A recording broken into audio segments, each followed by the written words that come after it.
Welcome to basic English by Sharad Sapkal. साथियों, ये lecture number 3 है, स्पेलिंग एंड प्रोनाउंसिएशन। और यहाँ पर हम लोग ये देखेंगे कि स्पेलिंग के आधार पर किस प्रकार से प्रोनाउंसिएशन किए जाते हैं, कैसे कुछ लेटर्स कुछ वर्ड्स के अंदर साइलेंट होते हैं जिसका प्रोनाउंसिएशन नहीं किया जाता है, और स्पेलिंग किसी भी शब्द की कैसे बनाई जाती है। हालांकि ये एक बहुत मोटा रूल है स्पेलिंग बनाने का। वास्तव में कई बार कुछ फर्क से भी स्पेलिंग और प्रोनाउंसिएशन का रिलेशन देखने में अंग्रेजी में आता है। ये ऐसा नहीं है जैसा हिंदी में हम जैसा लिखते हैं वैसे ही कहते हैं, अंग्रेजी में थोड़ा सा इसमें इशू तो है।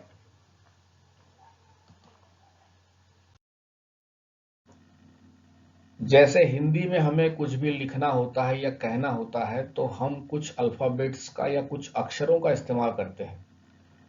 उसी प्रकार अंग्रेजी में भी जो शब्द बनते हैं वो अक्षरों से बनते हैं जिन्हें लेटर्स कहा जाता है या अल्फाबेट भी कहा जाता है।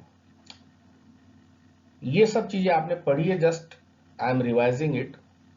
अब ये देखिए, ये सारी ABCD जो 26 अल्फाबेट्स होते हैं, ये कैपिटल में है, फिर ये स्मॉल में है, ये सब आपको जानकारी है।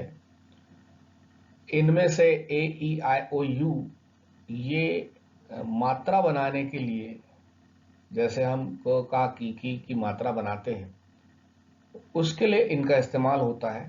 और दूसरे इसके अलावा जो बचे हुए 21 है, दे आर कॉल्ड कॉन्सोनेंट्स, उन्हें कॉन्सोनेंट्स कहते हैं। ये कैपिटल लेटर जो होता है, इसका इस्तेमाल जब भी हम कोई सेंटेंस की शुरुआत करते हैं, किसी वाक्य की शुरुआत करते हैं, तो उसके शुरू में इसकी जरूरत होती है। कभी किसी का प्रॉपर नाउन यानी कि खुद का किसी का नाउन का, किसी वस्तु का, स्थान का, व्यक्ति का नाम हो पर्टिकुलर, तो उस नाम की शुरुआत इन कैपिटल लेटर से की जाती है। आई यानी कि मैं, ये भी हमेशा कैपिटल में ही लिखा जाता है। तो ये कुछ इसके नियम है।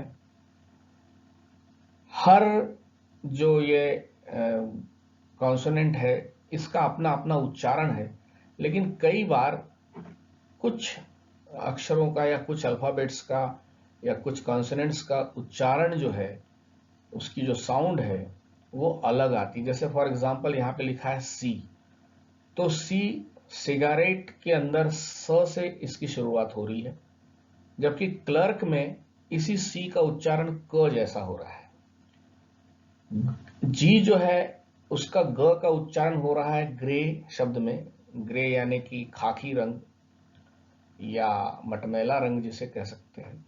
जबकि डेंजर के अंदर जो जी आया है, यहां पर उसी जी का जो प्रोनाउंसिएशन है, जो उच्चारण है, वो ग की जगह पर ज के रूप में हो रहा है। फॉर एग्जाम्पल हम चोपड़ा अगर किसी को कह रहे हैं तो CH का उच्चारण च हो रहा है, उसी CH का उच्चारण क होता है केमिस्ट्री जब हम कहते हैं। तो ऐसे लाखों हजारों उदाहरण है, मैं सबको डिस्कस नहीं करूंगा, मैं जस्ट आपको उसका परिचय करा रहा हूं। कुछ और मोटे नियम यह है कि Q एक ऐसा कॉन्सोनेंट है जिसके बाद हमेशा U एक वोवेल आता है। Q के बाद ऐसा नहीं होता है कि U नहीं आएगा। हिंदी में कई बार सिर्फ कॉन्सोनेंट से काम चलता है एक शब्द को बनाने के लिए। जैसे कि हमें कहना है शरद, तो श र द, इनके साथ कोई मात्रा नहीं लगी हुई है।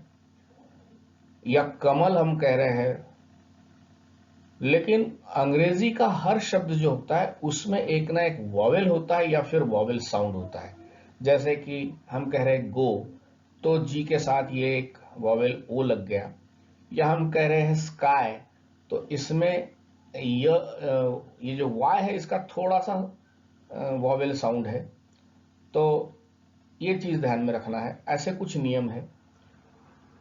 एक नियम और है कि अगर कहीं आर आ रहा है किसी शब्द के अंदर और आर के पहले कोई भी वॉवेल आ रही है, एक आई ओ ए ई आई ओ यू में से कोई भी अगर आर के पहले आ रहा है और आर के बाद में तुरंत कोई कंसोनेंट आ रहा है, तो इस आर का प्रोनाउंसिएशन या इसका उच्चारण नहीं होता है, वो आर साइलेंट हो जाता है। फॉर एग्जाम्पल यहाँ लिखा है START, तो हम कहेंगे कि स्टार्ट होना चाहिए, या LEARN, तो हम इसे लर्न कहेंगे। लेकिन ये नेटिव स्पीकर्स ऐसा नहीं कहते हैं, इस आर को वो साइलेंट रखते हैं, खामोश कर देते हैं। तो यहाँ हम इसे स्टार्ट न कह के स्टार्ट कहेंगे। गाड़ी स्टार्ट करो, start the vehicle, start the programme, इसे लर्न कहेंगे। तो हमेशा ध्यान रखना है कि जब भी आर के पहले किसी भी किस्म का वॉवेल आए और उसके बाद में कोई कॉन्सोनेंट आता है, तो आर को हम उच्चारण नहीं करेंगे। फिर जो हम स्पेलिंग लिखते हैं और उसका जो उच्चारण अंग्रेजी में करते हैं, उसका एक मोटा नियम ऐसा है कि जैसे हम ये 12 खड़ी देखें कि क का की कू कू, वैसा ही के क को अगर कहना है तो के साथ ए लगा दो, या कई बार ए नहीं भी लगता है, और का बनाने के लिए के साथ फिर ए लगा दो, तभी का बनेगा। की अगर छोटी है तो के साथ आई लगा दीजिए, और बड़ी की बनानी है तो के साथ ई लगा दीजिए। मान लीजिए हमको कहना है कि किताब, ऐसा हिंदी में ही कहना है लेकिन इंग्लिश में लिखना है, तो ये छोटी की लगाएंगे। और किसी को कहना है कि कीमत, तो यहां पर हम बड़ी ई लगाएंगे के साथ में। कू छोटा अगर करना है तो के यू, और कू बड़ा अगर बोलना है अंग्रेजी में तो हम के डबल ओ। क्री कहना है, जिसे क्रू भी कहते हैं, क्री भी कहते हैं कुछ लोग, तो KRI, KR यू भी कुछ लोग कह सकते हैं। के करना है सिंपली तो KE, और कै कहना है तो KAI, को कहना है तो KO, और कौ कहना है तो KAU। कम या कन कहना है, क के ऊपर अनुस्वार देना है, बिंदु देना है, तो KAN कहना है, और कहा कहना है तो KAH। अब ये जो ख है, इसमें आप देखिए कि ये कुछ शुद्ध स्वर नहीं कहलाता, इसमें क और ह मिलकर के KH बना है, ख बना है। तो इसके लिए हम यहाँ KH का इस्तेमाल करेंगे, खा, ख खा खी खी, इस प्रकार से। ग के लिए भी हम जी का इस्तेमाल करते हैं, GA ग, और GA गा भी होता है। तो हमें कोई भी 12 खड़ी का जो शब्द है या जैसे भी हम उच्चारण करते हैं, तो वहां पर हमें वो कॉन्सोनेंट का इस्तेमाल करके और उसके साथ में ये कुछ वॉवेल्स लगा करके हम उसको यहाँ देखिए कैसे वॉवेल स्पेलिंग बनाता है। जैसे ए लगा करके यहाँ राम लिख दिया हमने, आर के साथ ए लगा करके राम हो गया। जबकि ग्लास कहना है तो ग्लास में ये संयुक्त अक्षर है, तो जी और एल ग्ल हो रहा है, और ए लगा दो तो ग्लास हो रहा है। अब यहाँ डबल एस क्यों आया है, ये फिर याद रखने वाली बात है कि यहाँ एस भी आ सकता था ग्लास के लिए, लेकिन डबल एस का ही इस्तेमाल होता है, इसे याद रखने की जरूरत है। अब वही ए लग करके कई बार आ के जैसा, जहां यहां पर आ का उच्चारण हो रहा है पहली कतार में, यहां नीचे की कतार में ए जैसा इस्तेमाल हो रहा है। जैसे देखो MAY में, SAY से, PAY पे। तो कभी कभी ए जैसा इस्तेमाल होता है, जैसे RAT rat, FAN fan, LAP lap. यहां देखिए आप शरद, SHARAD। अब इसमें ए का उच्चारण ना ए हो रहा है, ना आ हो रहा है, ना ए हो रहा है। अब इसका कोई उच्चारण आ नहीं रहा है, लेकिन ये रिवाज है कि हमें वोवेल का इस्तेमाल करना है। तो SHARAD कुछ नहीं होता, शरद होता है। JAGAT जगत होता है, और ऐसे हजारों शब्द आपको मिलेगी। ई जब हम लगाते हैं तो ई यहां पर देखिए, हमने जो पीछे टेबल देखा था उसमें एक ही मात्रा बन रही थी, लेकिन जरूरी नहीं ऐसा हमेशा हो। जैसे HE हे नहीं होता, ही होता है। ME में नहीं होता है, मी होता है यानी मुझे, ही यानी वह, WE वी होता है, वी यानी हम। फिर यहां पर जरूर ए की मात्रा लग रही है, PEN pen, MET met, SET set. जबकि डबल ई से यहां देखिए बड़े ई की मात्रा लग रही है, जैसे HEEL हील, इसे हिल नहीं कहेंगे, हील।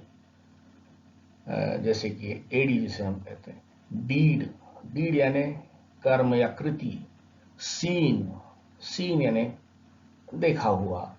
नीड यानी आवश्यकता या जरूरत। आय लगा दिया तो छोटे की मात्रा बनती है, जैसे पहले भी डिस्कस किया गया था। पिन, टिन, टिप, जिन, ये देखिए आय लगने से। लेकिन कई बार आय लगने से आई जैसी मात्रा बनती है, जैसे माइंड, फाइन, वाइन, WI यानी वाइन या वाइफ। ओ से ओ की ही मात्रा बनती है, जैसे POST post, LONE loan, MOURN मौन, मौन यानी अफसोस मनाना। डबल ओ से बड़े ऊ की मात्रा बनती है अमूमन, जैसे SCHOOL school, SCOOP scoop. Scoop यानी एक प्रकार का चम्मच आप समझ लीजिए। बूम, मून, सून, फूल। लेकिन वही डबल ओ लग करके कई बार छोटे ओ की मात्रा भी बनती है, जैसे WOOD वुड नहीं होता, वुड होता है। GOOD गुड नहीं होता है, ये लड़का बड़ा गुड है, ऐसा नहीं बोल सकेंगे हम कहेंगे गुड। टूथ, टूथ नहीं बोलेंगे, टूथ बोलेंगे। जबकि TEETH टीथ यानी अनेक दांत। ओ और ई का कॉम्बिनेशन कुछ ऐसा होता है, जैसे HOP होप, ROP रोप, ABOVE अबो यानी ऊपर, JOKE जोक, WHOLE होल यानी सारा का सारा, समूचा, SOLE सोल, STOVE स्टोव। तो ओ इस प्रकार का ओ और ई का कॉम्बिनेशन प्रोनाउंसिएशन करता है। आई और ई मिला करके जैसे आई, आई जैसा काम आता है, जैसे tribe, SMILE smile, FILE file, STRIKE strike. GST आइट जैसा कुछ साउंड होता है, जैसे FIGST fight, MIGST might, RIGST right, HEIGST height, TIGST tight. ई और ए का कॉम्बिनेशन ईयर इस प्रकार से प्रोनाउंसिएशन करता है, जैसे TEAR tear, LEAD lead, REAP reap, LEAK leak, STEAM steam यानी भाप, BEAR बेयर। ए और ई मिला करके ए जैसे ही काम में आता है, जैसे LANE लेन, NAME name, FAME fame, TAPE tape, FACE face. इसमें ये रखना है टेप, ऐसा ट को थोड़ा लंबा खींच के बोलना है। TALE टेल, टेल यानी कहानी। TION जब भी आता है तो इसका उच्चारण शन जैसा होता है। For example motion, MOTION, solution, TION का यहां उच्चार भी शन है। लेकिन SION जब आता है तो ये जन जैसा इस्तेमाल होता है, जैसे विजन, कोलिजन। तो ये कुछ चीजें याद रखने की, ऐसे कई नियम होंगे। जैसे जैसे आप इन नियमों का आपका सामना होगा तो आपको उनको याद रखना है या नोट डाउन करना है। कुछ लेटर्स यानी कि कुछ कॉन्सोनेंट साइलेंट होते हैं, खामोश होते हैं शब्दों के अंदर। फॉर एग्जाम्पल यहां पर जितने भी शब्द दिए, इसमें यहां देखिए, यहां पर बी साइलेंट है। DUMB डम्ब बोलना चाहिए हमने, डम्ब यानी गूंगा, लेकिन हम इसे डम कहते हैं। DOUBT डाउट, डाउट नहीं होता है, डाउट होता है। B again here is, it is silent. DEBT आजकल डेप्ट भी कहते हैं, लेकिन DEBT डेट होता है, डेट यानी कर्जा। यहां पर देखिए जी साइलेंट है, DESIGN। इसमें डिजाइन ऐसा नहीं होता है, डिजाइन होता है, रिजाइन होता है, साइन होता है, लेंथ होता है, लेंथ नहीं होता है। ग साइलेंट हो गया या ज साइलेंट हो गया।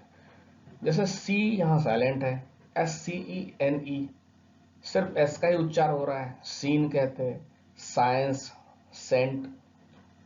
बजट, इसको कुछ लोग बजट भी कहते हैं, लेकिन डी जनरली जो ब्रिटिश इंग्लिश बोली जाती है उसमें साइलेंट होता है, इसे बजट कहते हैं। नॉलेज, यहां पर भी डी साइलेंट है। जज, यहां पर अगेन डी साइलेंट। एज यानी किनारा। Thank you very much. Lecture number 4 में हम फिर मिलेंगे। इस पर्टिकुलर वीडियो को देखने के लिए आपका धन्यवाद। इसे आप उन तक पहुंचाइए जिन्हें आप समझते हैं कि इससे कुछ लाभ हो सकता है। धन्यवाद।